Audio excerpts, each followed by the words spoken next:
नमः शिवाय। ओम त्र्यंबकम यजामहे सुगंधिं पुष्टिवर्धनम उर्वारुकमेव बंधनान् मृत्यो मुक्षीय मामृतात्। सोमवार व्रत कथा। पहले समय में किसी नगर में एक धनी व्यापारी रहता था। दूर दूर तक उसका व्यापार फैला हुआ था। नगर के सभी लोग उस व्यापारी का सम्मान करते थे।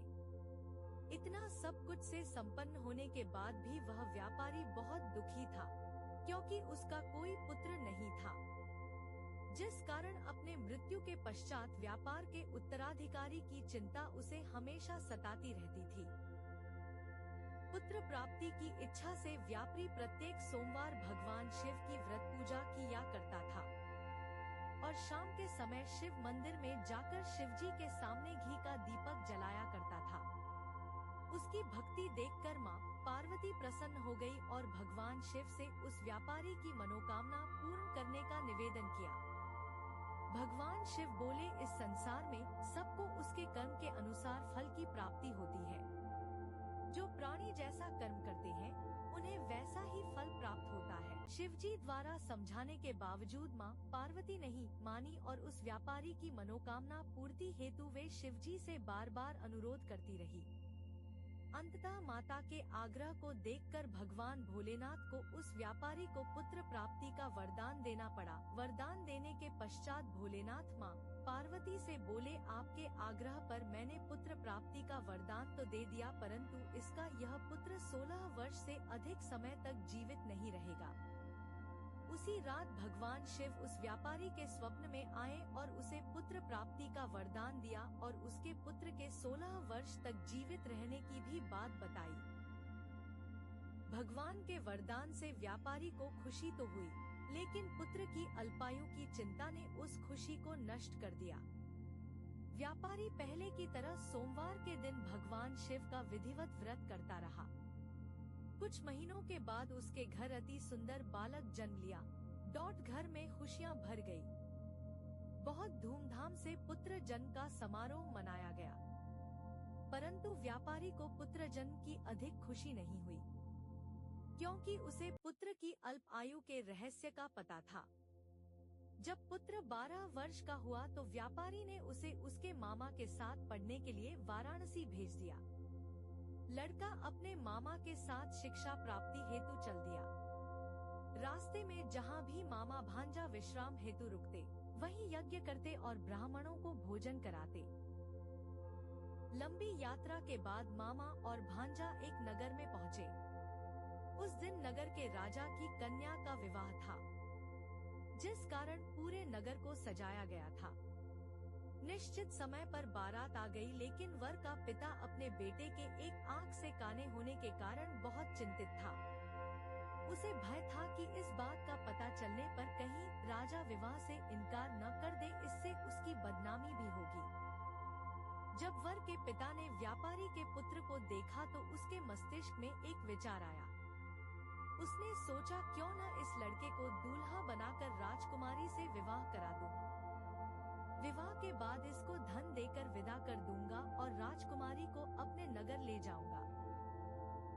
वर के पिता ने लड़के के मामा से इस संबंध में बात की। मामा ने धन मिलने के लालच में वर के पिता की बात स्वीकार कर ली। लड़के को दूल्हे का वस्त्र पहनाकर राजकुमारी से विवाह कर दिया गया। राजा ने बहुत सारा धन देकर राजकुमारी को विदा किया। शादी के बाद लड़का जब राजकुमारी से साथ लौट रहा था तो वह सच नहीं छिपा सका और उसने राजकुमारी के ओढ़नी पर लिख दिया, राजकुमारी, तुम्हारा विवाह मेरे साथ हुआ था। मैं तो वाराणसी पढ़ने के लिए जा रहा हूँ। और अब तुम्हें जिस नवयुवक की पत्नी बनना पड़ेगा वह काना है। जब राजकुमारी ने अपनी ओढ़नी पर लिखा हुआ पढ़ा तो उसने काने लड़के के साथ जाने से इनकार कर दिया। राजा सब बातें जानकर राजकुमारी को महल में रख लिया। उधर लड़का अपने मामा के साथ वाराणसी पहुंच गया। और गुरुकुल में पढ़ना शुरू कर दिया। जब उसकी आयु 16 वर्ष की हुई तो उसने यज्ञ किया। यज्ञ के समाप्ति पर ब्राह्मणों को भोजन कराया और खूब अन्न वस्त्र दान किए। रात को वह अपने शयन कक्ष में सो गया। शिव के वरदान के अनुसार शयनावस्था में ही उसके प्राण सूर्योदय पर मामा मृत भांजे को देखकर रोने पीटने लगा। आसपास के लोग भी एकत्र होकर दुहक प्रकट करने लगे। लड़के के मामा के रोने विलाप करने के स्वर समीप से गुजरते हुए भगवान शिव और माता पार्वती भी सुने। पार्वती ने भगवान से कहा, प्राणनाथ, मुझे इसके रोने के स्वर सहन नहीं हो रहे। आप इस व्यक्ति के कष्ट को अवश्य दूर करें। भगवान शिव ने पार्वती के साथ अदृश्य रूप में समीप जाकर देखा तो भोलेनाथ पार्वती से बोले, यह तो उसी व्यापारी का पुत्र है जिसे मैंने 16 वर्ष की आयु का वरदान दिया था। इसकी आयु पूरी हो गई है। माँ पार्वती ने फिर भगवान शिव से निवेदन कर उस बालक को जीवन देने का आग्रह किया। माता पार्वती के आग्रह पर भगवान शिव ने उस लड़के को जीवित होने का वरदान दिया और कुछ ही पल में वह जीवित होकर उठ बैठा। शिक्षा समाप्त करके लड़का मामा के साथ अपने नगर की ओर चल दिया। दोनों चलते हुए उसी नगर में पहुँचे जहाँ उसका विवाह हुआ था। उस नगर में भी यज्ञ का आयोजन किया। समीप से गुजरते हुए नगर के राजा ने यज्ञ का आयोजन देखा और उसने तुरंत ही लड़के और उसके मामा को पहचान लिया। यज्ञ के समाप्त होने पर राजा मामा और लड़के को महल में ले गया और कुछ दिन उन्हें महल में रखकर बहुत साधन, डॉट, वस्त्र आदि देकर राजकुमारी के साथ विदा कर दिया। इधर भूखे प्यासे रहकर व्यापारी और उसकी पत्नी बेटे की प्रतीक्षा कर रहे थे।